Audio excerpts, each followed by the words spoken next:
Hello friends, welcome to my YouTube channel. आज की इस वीडियो में हम +2 क्लास का चैप्टर 8 में dissolution of firm partnership firm के बारे में स्टडी करेंगे।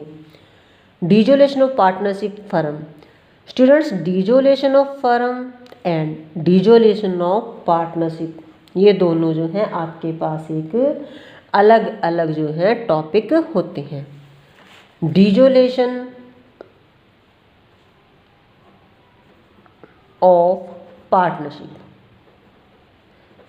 सबसे पहले आपको ये कंसेप्ट जो है क्लियर होने चाहिए। और dissolution of firm, dissolution of partnership students कई कारणों से हो सकती है, जैसे कि अगर आपके पास चेंज इन पीएसआर,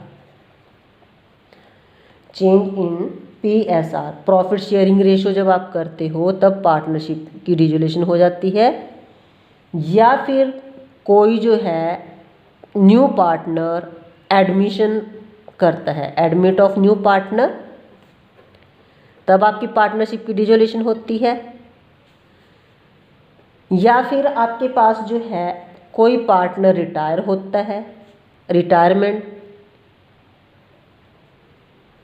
या फिर कोई पार्टनर की डेथ होती है। यहाँ पर ये पॉइंट ध्यान रखना कि पार्टनरशिप की डिसोल्यूशन होती है, ना कि फर्म की। यहाँ पे पार्टनरशिप तो ख़त्म हो जाती है, लेकिन फर्म यानी कि आपका जो बिजनेस है वो क्या रहता है, वो कंटिन्यू रहता है। लेकिन स्टूडेंट्स, जब फर्म की डिसोल्यूशन होती है, डिसोल्यूशन ऑफ फर्म में क्या होता है कि फर्म ही आपका जो बिजनेस है, बिजनेस या फर्म जो है वो ही आपका क्या हो जाता है, बंद हो जाता है। यहाँ पे पार्टनरशिप की कंटिन्यूटी नहीं रहती। अब आपकी जो फर्म की डिसोल्यूशंस होती है उसके बहुत सारे रीजंस हो सकते हैं, वो ये होते हैं कि पार्टनरशिप जो है वॉल्यूंटरी भी हो सकती है, कि पार्टनर्स अपनी इच्छा से बिजनेस को ख़त्म करना चाहते हैं, बंद करना चाहते हैं। या फिर हम ये सोचते हैं कि जो हमारा बिजनेस है एक फिक्स टाइम के लिए हमने जो है अपना बिजनेस खोला था कि एक निश्चित टाइम के बाद हमने अपनी पार्टनरशिप को ख़त्म कर देना है। या फिर किसी पार्टनर्स की डेथ के बाद, या फिर कई बार ऐसा होता है कि आपको कोर्ट आदेश देता है कि आप अपने बिजनेस को क्या कर दो, बंद कर दो, कुछ रीजंस के कारण।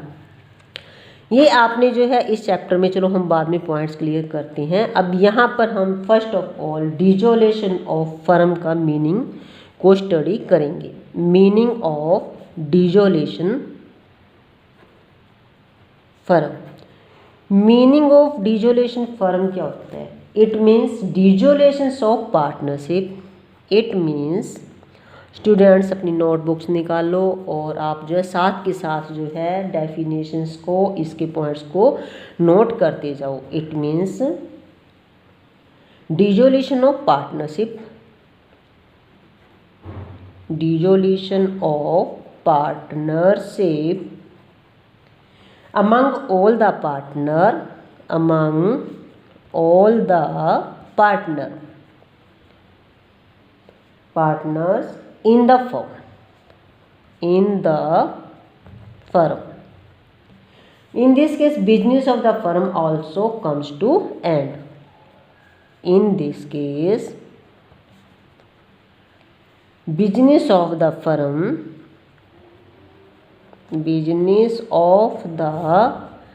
firm also comes to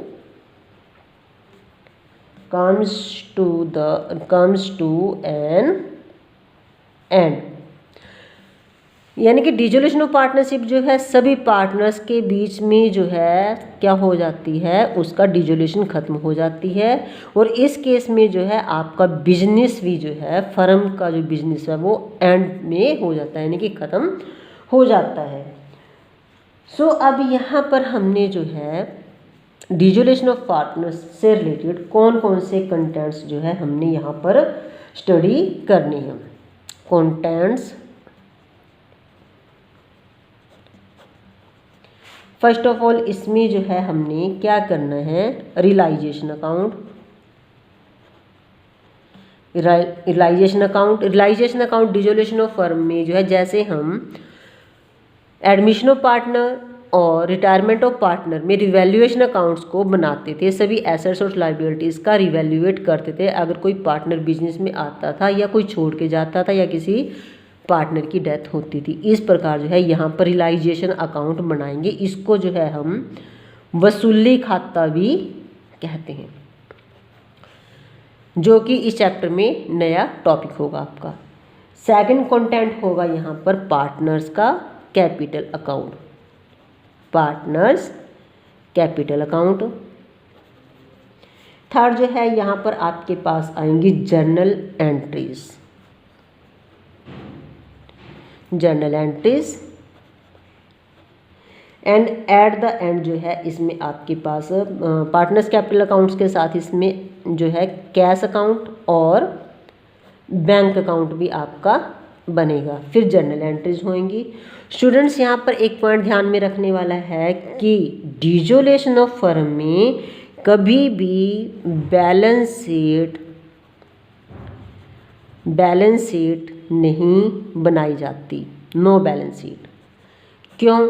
क्योंकि देखो, जब आपका बिजनेस ही खत्म हो रहा है, बिजनेस का ही एंड हो रहा है, तो इस केस में बैलेंस शीट कहाँ पे बनेगी? क्योंकि इसमें जो है आपको सारी एसेट्स को जो है क्या करना पड़ेगा, डिस्पोज्ड ऑफ करना पड़ेगा, सारी लायबिलिटीज़ को पेड ऑफ करना पड़ेगा। जो कुछ बचेगा पार्टनर्स के अकाउंट में जो है पार्टनर्स कैपिटल अकाउंट बनाया जाएगा, कैश में और बैंक में जो है उसको हमने क्या कर देना, डाल देना है, लेकिन बैलेंस शीट यहाँ पर नहीं बनाई जाएगी। फर्स्ट ऑफ ऑल जब आप जो है रियलाइजेशन अकाउंट्स बनाएंगे, तो रियलाइजेशन अकाउंट्स में आपने क्या करना है, रियलाइजेशन अकाउंट, रियलाइजेशन अकाउंट्स में all the assets are disposed of. जब कोई भी बिजनेस आपका खत्म होता है तो उसमें क्या करना है, all the assets are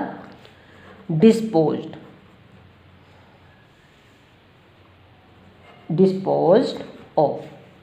second जो है ऑल द लायबिलिटीज, यानी कि जितनी भी एसेट्स हैं उन सभी को आपने बेचना है। आपके पास बैंक में या कैश आपको अमाउंट मिल जाएगा तो उसके बाद आपने ऑल द लायबिलिटीज, उसको लायबिलिटीज की पेमेंट कर देनी है। All the liabilities paid of.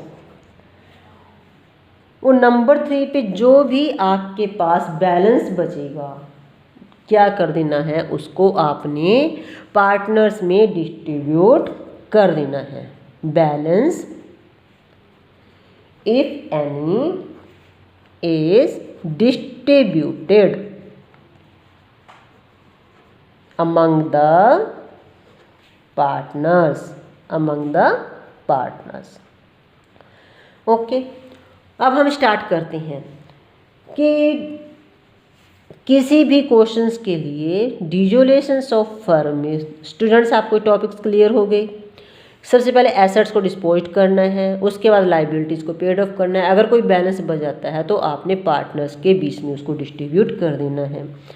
तो आपके पास बैलेंस शीट जो है गिवन होएगी, जिससे आपने जो है रियलाइजेशन अकाउंट बनाना है, पार्टनर्स कैपिटल अकाउंट बनाने हैं, लोन्स अकाउंट बनाना है, या फिर जो है आपने जो भी कैश अकाउंट या बैंक अकाउंट बनाना है। तो इस कंडीशन में जो है आपने क्या करना, ऑल एसेट्स आर डिस्पोज्ड का मतलब है कि फर्म जो है सभी एसेट्स को बेच देगी। जब फर्म सभी एसेट्स को बेचेगी उसके पास बैंक में पैसा आएगा, उसके बाद ही जो है वो क्या करेगी, अपनी जो लायबिलिटी है उसको पेड ऑफ करेगी। ठीक है, ये जो है लायबिलिटी किसकी बनती है, फर्म की लायबिलिटीज बनती है। और यहाँ पर जो है कोई भी लोन अकाउंट भी आपका नहीं बनेगा, नो लोन अकाउंट। क्यों? क्योंकि जब आपकी बैलेंस शीट ही नहीं बनेगी, कोई आपका बिजनेस ही खत्म हो रहा है, तो आप कोई लोन नहीं लेंगे, ना ही देंगे, तो इसलिए यहाँ पे लोन अकाउंट भी आपका नहीं बनेगा। अब आपने क्वेश्चंस को कैसे सॉल्व करना है, आपके पास बैलेंस शीट गिवन होती है स्टूडेंट्स, आपको पता है बैलेंस शीट में आपके पास क्या क्या दिखाया जाता है। एक साइड आपको लायबिलिटी साइड दिखाई जाती है, दूसरी साइड आपको एसेट साइड दिखाई जाती है। और अब बोलो लायबिलिटी साइड में आपके पास क्या क्या दिखाया जाता है। फर्स्ट ऑफ ऑल आपको दिखाया जाता है capitals account, partners capital account, A की, बी की, सी की। हाँ जी, उसके बाद बोलो लायबिलिटी साइड में क्या क्या आता है, क्रेडिटर। क्या क्या आएगा आपके पास, क्रेडिटर्स होते हैं, बिल्स पेबल, जर्नल रिजर्व, हो हाँ जी बोलो, और वर्कमैन कंपनसेशन रिजर्व भी आपके इधर आएंगे, या फिर आपके पास profit and loss account other. Asset side में students please cash, bank, non current liabilities में मशीनरी यानी कि अदर एसेट्स, अदर एसेट्स, यहाँ पर आपके पास अदर लायबिलिटीज होगी सारी की सारी। ठीक है जी, अदर एसेट्स में आपके पास मशीनरी, लायबिलिटीज या फिर जो भी है वो आपके पास सारा इधर आ जाएगा। जब भी आपने रियलाइजेशन अकाउंट बनाना है तो फर्स्ट ऑफ ऑल क्या करना है, आपने अपनी बैलेंस शीट को खाली करना है। इसको आपने क्या करना है, सबसे पहले आपने अपनी बैलेंस शीट को, जैसे मशीनरी अकाउंट है, फिक्स्ड एसेट्स अकाउंट है, फर्नीचर अकाउंट है, और इधर आपके पास जैसे कि अगर कोई प्रॉफिट एंड लॉस अकाउंट है, प्रॉफिट एंड लॉस समझते हो ना आप, उसको आपने किस में डालना है, इधर डेबिट साइड में आ जाएगा पार्टनर्स कैपिटल अकाउंट की। तो आपने इसको बैलेंस शीट को कैसे ख़त्म करना है स्टूडेंट्स, आपने सबसे पहले आपने, मैं इसमें ही आपको तीनों ही जो है अकाउंट्स के फॉर्मेट आपको सिखा देती हूँ। First of all realisation account आपने करना है तैयार, रियलाइजेशन अकाउंट। ओके स्टूडेंट्स, इसका सेम वही परफॉर्म आपका फॉर्मेट बन जाएगा। पर्टिकुलर्स, ये आपके लिए नया होगा बट ये इतना टफ नहीं है, बहुत आसान है, बस इसको थोड़ा सा आपने इजी वे से करना है। पर्टिकुलर्स और रुपीज, यहाँ पे आप partners capital account, capital account, जैसे सपोज करो हम यहाँ पे 3 पार्टनर्स को लेकर चल रहे हैं, A, B and C, A, B and C, particulars, particulars. Okay,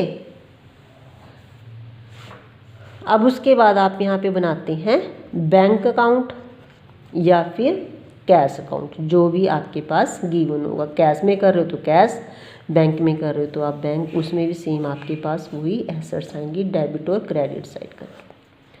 ठीक है, particulars, rupees, particulars and rupees.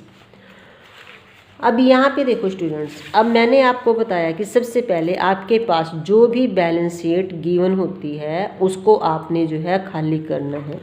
First of all जैसे कि आपके पास पार्टनर्स का कैप, एक साइड ले लो, पहले लायबिलिटी साइड ले लो, उसके बाद आपने क्या करना है, एसेट साइड ले लेना है। अब देखो यहाँ पे सबसे इजी इसका ये क्वेश्चन है कि इसमें आपको कोई भी न्यू प्रॉफिट शेयरिंग रेशो नहीं निकालनी पड़ेगी, ना ही गेनिंग रेशो निकालनी पड़ेगी, ना ही सैक्रिफाइस रेशो निकालनी पड़ेगी। सिंपल जो भी करना ओल्ड रेशो में ही आपका यहाँ पर हो जाएगा। तो फर्स्ट ऑफ ऑल आपका जैसे कि कैपिटल अकाउंट यहाँ पर गिवन है, तो कैपिटल अकाउंट का बैलेंस कौन सा होता है, अगर आपको डेबिट बैलेंस में कैपिटल अकाउंट दिया तो आपने पार्टनर्स की कौन सी साइड में लिखोगे आप, अगर तो लायबिलिटी साइड में गिवन है आपके पास तो यहाँ पे लिख देना by balance carry down, you know carry down. तो यहाँ पर आपके पास जो भी अमाउंट आएगा यहाँ पर आपने लिख देना है। और अगर आपके पास जो है एसेट साइड में पार्टनर्स का कैपिटल अकाउंट दिखाया है तो आपने यहाँ पर टू बैलेंस ब्रोट डाउन लिख देना है जिस भी पार्टनर का। अगर बी का है तो यहाँ पे लिखना है, अगर ए का है तो यहाँ पे लिख देना है। उसके बाद जैसे कि आपकी क्रेडिटर्स हैं, क्रेडिटर्स आपने क्या करना है, क्रेडिटर्स का आपका कौन सा बैलेंस होता है, इसका आपका क्रेडिट बैलेंस होता है। तो इसको आपने कहाँ पे करना है, रियलाइजेशन अकाउंट की कौन सी साइड लिखना है, आपने इसको लिख देना है आपने टू सन्ड्री जो है यहाँ पे आ जाएगा आपके पास लाइबिलिटीज, टू सन्ड्री लाइबिलिटीज, यहाँ पे बाय लाइबिलिटीज। सन्ड्री लाइबिलिटीज में जैसे जो जो आपके पास लाइबिलिटी है, जैसे क्रेडिटर्स, बिल्स पेबल, ठीक है, जो भी आपकी लाइबिलिटीज है सभी को आपने यहाँ पे क्या कर देना है, एज इट इज जो अमाउंट आपका बैलेंस शीट में गिवन है वो यहाँ पे लिखना है।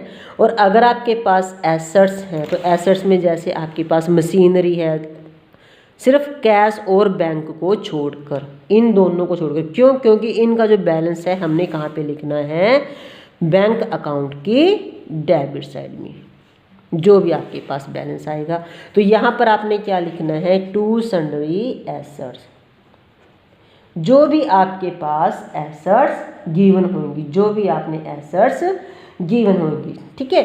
उसके बाद जो है आपके पास जैसे कि यहाँ पे जर्नल रिजर्व है। अब जर्नल रिजर्व को आपने कहाँ पे डालना है, जर्नल रिजर्व को पता है आपको तीनों पार्टनर्स में क्या कर देना है, डिस्ट्रीब्यूट करना है। तो यहाँ पे आपने लिख देना है बाय जर्नल अकाउंट्स। ऐसे ही बाय अगर आपके पास कोई WCR है उसको लिख देना है, या फिर अगर आपके पास कोई प्रॉफिट एंड लॉस है जो पार्टनर्स में डिस्ट्रीब्यूट होना है उसको भी आपने यहाँ पर लिख देना है। ओके स्टूडेंट्स, उसके बाद यहाँ पे अगर आप यहाँ पे एसेट्स ये इस साइड लिख दिया, अगर आप एसेट्स को सेल करते हो, ठीक है, ये तो सन्ड्री एसेट्स जैसे कि आपकी मशीनरी आ गई, फर्नीचर आ गया, जो भी कोई आपके पास अदर एसेट्स है उस सारे का आ जाएगा यहाँ पे टोटल। उसके बाद यहाँ पे ध्यान रखना, जब आप किसी एसेट्स को करते हो, सेल करते हो, तो यहाँ पे आपने क्या लिखना है, बाय बैंक अकाउंट, ठीक है। जिस भी एसेट्स को जितने रेट में रियलाइज कर रहे हैं तो उसका क्या करना पड़ेगा, आपने बाय बैंक करना पड़ेगा। तो बाय बैंक में जैसे आपने बाय बैंक करके फर्नीचर सेल किया तो फर्नीचर की वैल्यू, मशीनरी सेल किया तो मशीनरी की वैल्यू, जो भी वैल्यू आपने किया है।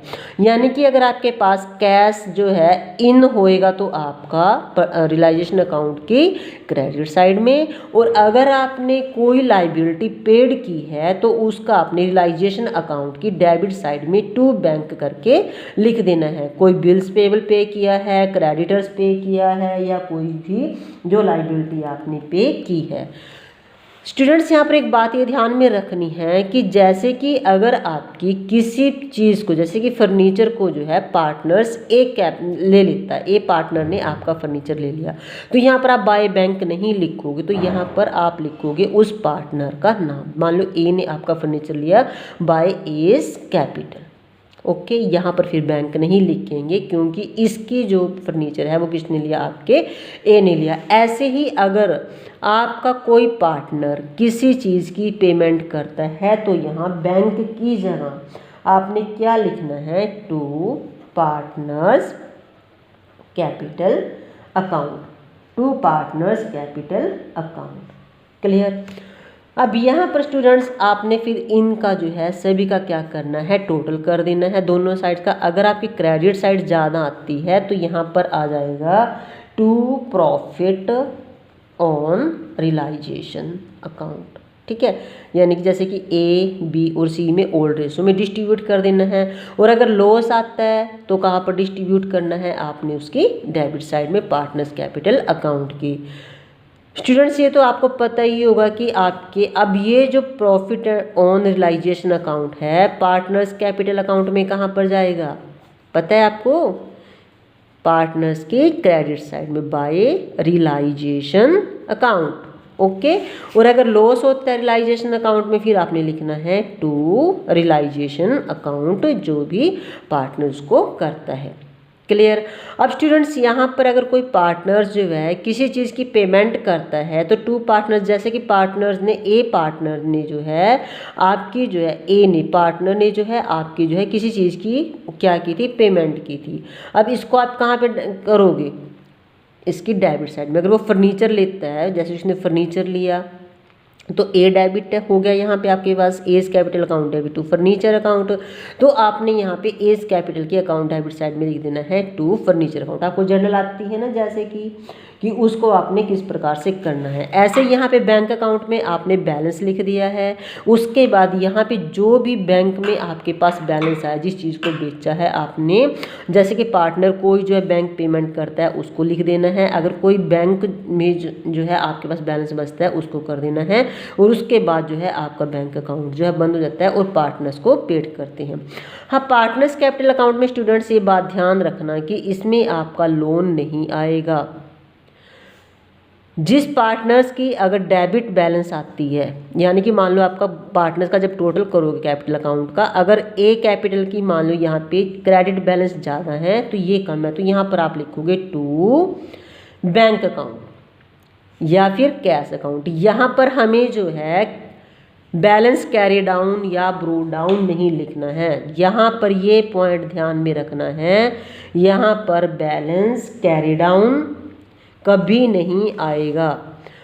अगर पार्टनर्स कैपिटल का डेबिट बैलेंस ज़्यादा आता है, क्रेडिट कम आता है, तो यहाँ पर आपने क्या लिखना पड़ेगा, by bank account, by bank account. यहाँ पर कभी लोन अकाउंट नहीं बनेगा, और इसलिए यहाँ पर क्या क्या बन जाएगा आपका बैंक अकाउंट। इन बैंक के बैलेंस को आपने यहाँ पे लिख के जो भी बैलेंस आएगा वो आपने क्या कर देना है, पेड कर देना है। ओके। सो स्टूडेंट्स, आज की इस वीडियो में मैंने आपको डिसोल्यूशंस ऑफ फर्म के जो है जो भी क्वेश्चंस का जो फॉर्मेट है, जो पार्टनर्स के आपने जो है इसमें अकाउंट्स बनाने हैं, रियलाइजेशन अकाउंट बनाना है, पार्टनर्स कैपिटल अकाउंट बनाना है या फिर बैंक अकाउंट बनाना है, उसके फॉर्मेट जो है मैंने आपको सिखा दिए हैं। सो उम्मीद है कि आपको जो है ये फॉर्मेट जो है अच्छे से समझ में आ गए होंगे। यदि आपको कोई प्रॉब्लम है या कोई पॉइंट समझ में नहीं आया तो सो प्लीज़ आप जो है मुझे कमेंट सेक्शन में पूछ सकते हैं। सो प्लीज़ मेरी वीडियो को जो है आप जो है अगर आपको अच्छी लगे, इसको जो है आप please like share and subscribe जरूर करें, ताकि इस वीडियो का जो है दूसरे बच्चे भी अच्छे से भरपूर फ़ायदा उठा सकें। एग्ज़ाम्स के डेज आपके नज़दीक आ रहे हैं बच्चों, अब स्टडी शुरू कर दो, क्योंकि अब तो आपको थोड़ा और फ़ायदा हो गया कि आपके एग्ज़ाम भी जो है क्या है वो लेट हो रहे हैं। आपको 2-3 महीने का भी जो है एक्स्ट्रा टाइम स्टडी के लिए मिल गया है, ताकि आप अच्छे स्कोर कर सको। So thank you.